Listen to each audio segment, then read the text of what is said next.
Local programming on KRWG made possible in part by viewers like you. Thank you.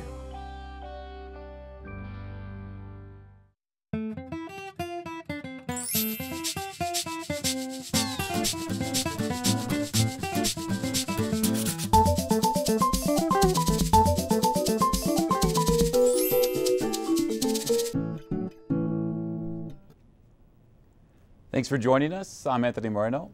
Education in New Mexico is becoming more accessible thanks to technology. Today we feature two different schools that offer virtual learning in New Mexico. Joining us now is Lynn Barr, Director of Operations for New Mexico Virtual Academy. Lynn, thanks for joining us today. You're welcome, Anthony. It's nice to be here. Now I'd like to start off, could you tell us an introduction about your school and what it offers for students here in the state of New Mexico? Absolutely. So New Mexico Virtual Academy was one of the first virtual schools to open up in New Mexico, and we have a learning center out of Farmington, New Mexico, but we are a statewide charter school. And so this year we actually can say that we have students from every single county in the entire state of New Mexico. So that was very exciting. We offer a pre-college curriculum. There's several levels of curriculum that is provided to New Mexico Virtual Academy, and they've basically taken the honors route with all the courses, and it's pre-college curriculum. And we do a blended program where we do service learning projects across the state, and the students in 6th through 8th grade work from a desktop, and the students in high school can work from a laptop. Okay, so it's grades 6 through 12? Correct. Could you tell us a little bit about how the academy is set up? You said you're out of Farmington, however, you have students from around the state. Is the Farmington School District basically supporting the academy, and is that how that works? Yes, so there's two types of charter schools in New Mexico. You can either be chartered through a district, such as Albuquerque Public Schools or Farmington Municipal Schools, or you can be a state authorized charter. And New Mexico Virtual Academy is a district chartered school. So we are actually chartered through the Farmington Municipal School District. So they are our superintendent, our bosses. And though we do serve students all across the state. How many students do you have enrolled in the school right now from across the state? We have 500 students. We're actually a capped school. And so the most students that we are allowed to take in is 500, and we always have 500 students. We have quite a wait list. How many teachers do you guys have? We have, let me count them up. Good question. I'm going to 11 full-time teachers, and then several staff members, such as an interventionist and a post-secondary counselor. So you have 11 teachers for 500 students. Yes. How does that work out with balancing everybody's time and making sure that the students are getting enough quality time with the teacher? So all of the teachers have homeroom students, and it's divided up by grade level. So there's approximately 70 students per grade level, and they have a homeroom teacher. So they have one-on-one time with that homeroom teacher. So if there's any questions or concerns, they would first go through that homeroom teacher, and then it would be addressed with one of the curriculum or content teachers. There is one-on-one time with several teachers every day in a student's daily life. So could you explain a little bit how the process works with the teachers? Is the homeroom teacher a certified teacher like as would be in any school in New Mexico? Yes, all of the teachers are certified in the state of New Mexico, and all of the charter schools, every virtual school has to follow the same model that all of the schools, public schools in New Mexico followed. So they are all accredited teachers in the state of New Mexico. And because of our cap, we have one content teacher per area at mid school and a content teacher per area in high school. So for the numbers, it actually works out nicely, but it's of course very sad that we have a wait list and there's more students that would like to attend the academy. How long has the academy been up and running here in New Mexico? We are in our 4th year. The 4th year. How many teachers have you been able to keep around the whole time? Do you have a lot of teachers who have been there since the beginning? We have, you're asking me questions and I have to think a little bit. We have approximately half the staff that have been with us since the beginning. Half the staff? Okay. Yes. So tell me a little bit about the support for the students. You know, you mentioned that they go through a homeroom teacher, and then they, once they go through the homeroom teacher, they can have the content teacher if they have any questions. Is there any other support that the students have at the academy?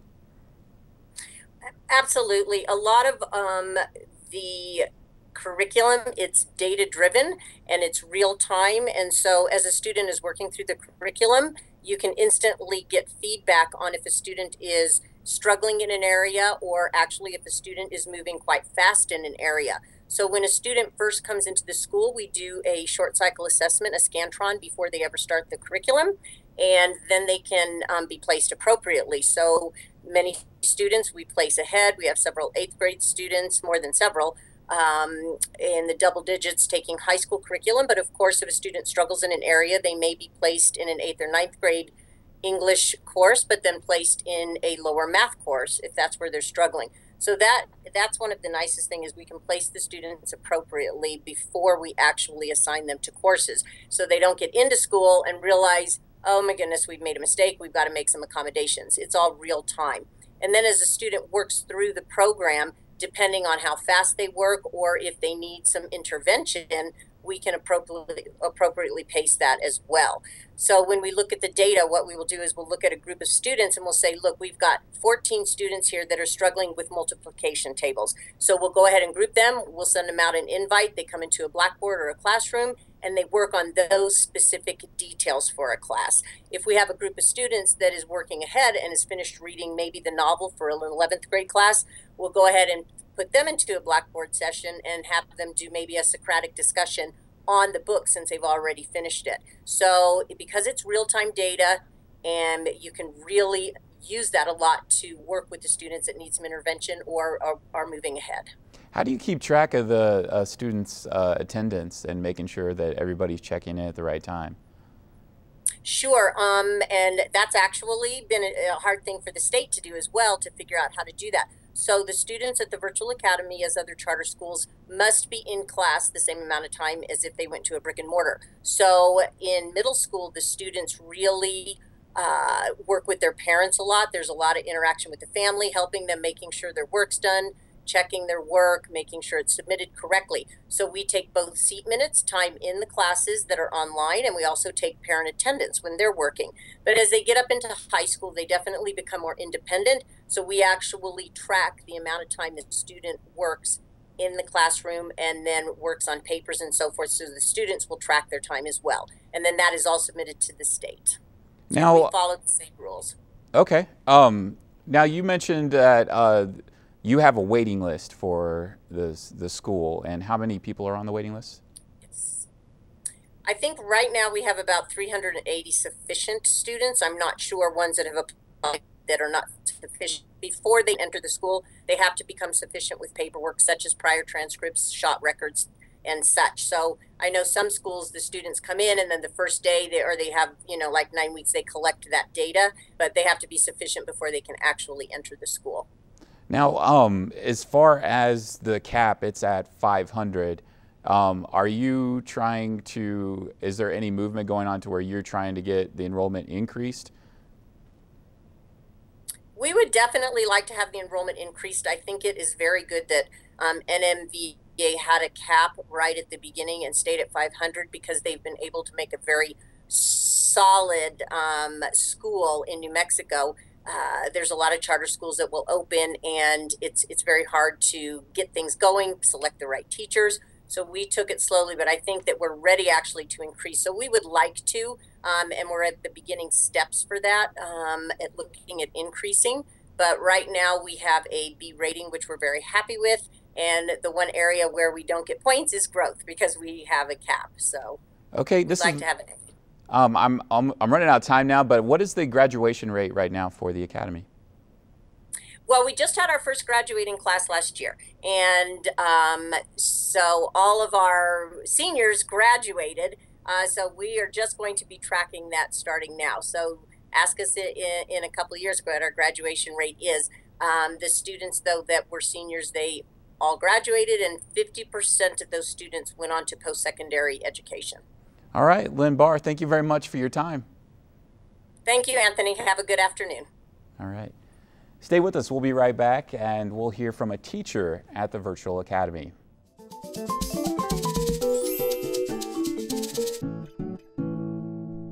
Welcome back. We continue our episode on virtual learning. Our guest is Mrs. Angela Cano. She is a teacher with New Mexico Virtual Academy. The Academy uses an educational curriculum from K-12 Incorporated, a for-profit company. So we're learning more about the Academy and how this Virtual Academy operates. We do have a correction. We want to let you know in the earlier segment, Lynn Barr, the Director of Operations, had said that the Academy graduated its first class.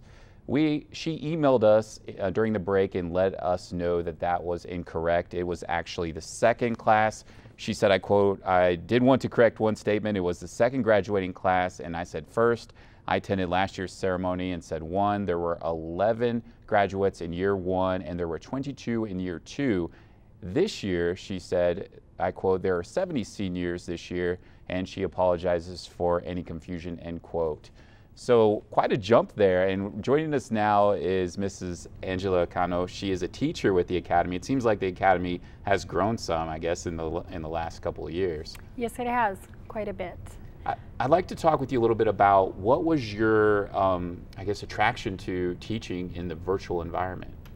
I originally had been teaching in the public school in brick and mortar as a kindergarten and a first grade teacher, and found that I was having some difficulty actually being able to work with the students that are struggling and falling behind.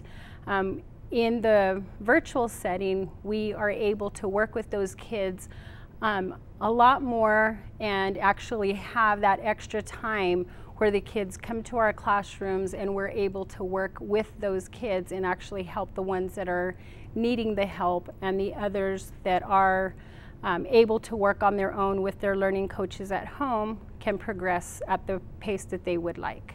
Okay, now you mean the virtual online classroom. They could always Yes. come to that. So tell me a little bit about your day, how you operate in teaching all these students. How many students do you teach right now? Right now, I have a homeroom class of 71 students, but total kids that I teach, because I teach middle school math, so I teach 6th grade, 7th grade, and 8th grade, so we're right at about 200 students that I teach per week. And so our day pretty much goes with having classes provided for all of the core curriculum, which is math, language arts, history, and science. And so we have teachers that are preparing lessons, and we invite the students to our classroom virtually, where they come into class, whatever lesson we've prepared, we spend that time with them to teach them, and then we also support those students in smaller groups that need the extra help and may need some more support, or the learning coaches as well. So we have extra classes that are set up for there. We call them class connects. So in that setting is where we are able to work with them on individual concepts of whatever they're working on for that week. So you're doing this live online teaching in front of a camera, basically reaching a bunch of kids. Is that how it works? We do have the cameras available. For the most part, I teach math, so we have a lot of PowerPoints that we do utilize. But they do come into our classroom. We do have the capability of using video where they can see us and we can interact with the children as well. They have tools that they can use, and so we do have interactive classrooms and setting where they can answer questions. They can write on our whiteboard, which is our screen that we have set up. They are able to show us how they are working problems out. And that also helps us to scaffold those children in the concept that they're learning and build up their skills. I guess one of the questions I have is how do you manage to reach all of these students and give them the appropriate time that you mentioned earlier? That's a great question. When I first started, I wondered about that as well, because the virtual setting is much different than face-to-face. And We have those classrooms set up with those individual students that need to be there at that time for the different classes, like I said before. And we are able to interact with them through all of the tools that we utilize, but they will also let us know if there's extra help that they need. Our day is not spent teaching all day long. It is also spent monitoring their progress in their assessments that they take, on their lessons that they're working on. We have the ability in our system to look at different data and identify students that are needing extra help with other things, or that are maybe falling behind in their work, and we can help them with different strategies to help build up where they need to be and build up their skills. Okay, I just have about a minute left, but I was wondering, how do you keep track and make sure everybody's showing up to class and keeping up with everything when you have a lot of students? Within our system, the way that it works is we can run reports, and it lets us know, and it identifies the attendance, how long they were there, how often they were there. So it's a very unique type of system that gives us a lot of information pretty much with the click of a button. In this day and age of technology, it gives us everything that we need, so we can monitor all those things and run those reports to know what we need to do and help those students. Okay, now we just have a little bit of time. Do you still teach the students at the same grade that you were as brick and mortar? Or? No, actually I moved up from teaching kindergarten and first grade into middle school now. Our school setting right now, we can only accept students that are in middle school and high school at this point. Eventually we would like to move down into the lower elementary grades as well, but that is what we support now, is middle school and high school. Okay, well, unfortunately we're out of time, but I want to thank you very much for stopping by. Thank you for inviting me here. We'll be right back.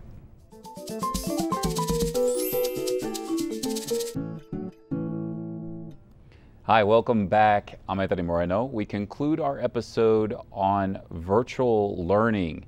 Joining us now is Dr. Marcy Oxford, Director of the Virtual Learning Academy with the Las Cruces Public Schools. Thanks for joining us. Thanks for having me back, Anthony. Cool. Oh, no problem. Could we start off a little bit, if you can give us a refresher about what the Virtual Learning Academy is and how it serves students here? Certainly. So the Virtual Learning Academy, or VLA, is a program in Las Cruces Public Schools. We serve about 1,000 students a year, high school, middle school, and a few elementary school. Most of our students are taking online classes as a supplement to their daily schedule of classes. So a student may have 5 classes face-to-face and then a one online class. And we are in our 3rd full year of existence, although we've been providing online classes for about 6 years now. So what grade levels are you reaching? Mostly high school classes. We have a number though of middle school students and just a few elementary. The elementary students are those who really need the acceleration that is not provided in their regular elementary school. So you mean that these are for the elementary school, it's the students that are needing more of a challenge? Need an advancement, usually in the area of math. Mm-hmm. Okay. How many teachers are you working with within the academy? I have 2 that are fully online, that's all they do, and then I have another 14 who they do it in addition to their day job. Most of them are teachers in our school system. Okay, so you have 14 kind of part-time and 2 full-time teachers? Right. Okay. Mm-hmm. Now, as far as the interaction with the students, let's talk a little bit about that. What is a typical student in the Virtual Learning Academy expected to do once they are enrolled and take part in this? Most of our students are taking this, as I said, within their day, and so they will report to a computer lab or someplace within their school to get online, access the class. The expectation is that they follow a pacing guide that has been established at the beginning of the period, the grading period. The expectation is that they keep up with that pacing guide. And there is typically someone at the school who is helping them to keep their eye on that pacing guide. Okay, so if there are some issues with the guide, how does the student get help or extra support? The teachers are available asynchronously through messaging or phone calls, video chat. That is facilitated by someone in the building we refer to as their learning coach. So this is an adult in the child's building, regular school building, who can help keep an eye on that pacing guide, and if there are issues, often they will advocate for the student, or they'll reach out. The teacher and the learning coaches are in constant communication, because the student actually has two people supporting them with the teacher and the learning coach, because it is such a different kind of way of learning. We found that that's the most effective way to keep students on track. So tell me a little bit about the learning coach. So the learning coaches most of them are certified teachers who, this is just part of their day routine in the building. They really do, they are that person that greets the child every day in that period of time. They monitor their progress, they advocate, they call parents. They often call parents if the student is having trouble or is behind. In addition to the teacher reaching out to parents, there's this other person who is advocating or helping support the student. They often can help with content, but if they aren't familiar with the content, their role is still very vital, because they're helping the student navigate through this through the online environment, which is very, very new to some students, particularly the really young ones. Okay. Now, as far as the students, they can take part in this academy at their own school in the computer lab. Are there also students that are, homebound students? We do. We have students who, for whatever reason, lots of different kinds of reasons, are not able to come to school on a regular basis, and so we have a number of students who, at one time or another, may be fully online, maybe taking many classes or all of their classes online. We also have a few students who I have reserved a few spots for fully online students who are spending their entire days online. Those children stay at home, and their learning coach is their parent. And so we have to provide extra support for them. My office does require that those students come in to see us once a week, just for that accountability, and just so that we can make sure that they're on track and help any way we need to. I'm glad you brought up accountability, because that, with the virtual learning environment, that's one question that I think would be somewhat of a challenge, just to figure out how the students are doing with attendance or spending time with the content and the curriculum. So attendance becomes something very different in an online class. We don't track that they log in, at particular times in any day. Again, I'll go back to that pacing guide. If they're not on the pacing guide, then that is their accountability.